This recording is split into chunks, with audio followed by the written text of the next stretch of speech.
Il-Bank of Valletta qed ifassal pjan ta' kontingenza f'każ li jitlef l-unika correspondent bank li fadallu.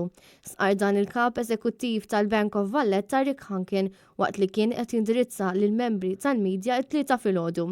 Hankin qal il-prestazzjoni f'ira tal-Gvern Malti fil-moneyval kontra l-ħasil tal-flus qed tilab parti kbira f'dan kollu. Huwa qal li bosta sħab potenzjali kienu qed jistennew l-eżitu finali tar-reviżjoni u jaraw jekk il-Gvern hux se jitpoġġa fuq il-lista l-griża ta' pajjiżi li mhumiex qed jagħmlu biżżejjed sabiex jiġġieldu l-kriminalità finanzjarja. Hawnhekk huwa stqarr li l-kapaċitajiet tal-Bank of Valletta kontra l-ħasil tal-flus żiedu b'aktar minn 15-il darba meta mqabbla ma' ftit xhur ilu. Kwistjoni oħra li qed jaffaċċja l-bank hija relatata man-numru ta' każijiet ta' litigazzjoni. Min-naħa l-oħra Rick Hankin stqarr li l-Bank of Valletta qed jippjana li jimpjega madwar 200 ħaddiem ġdid.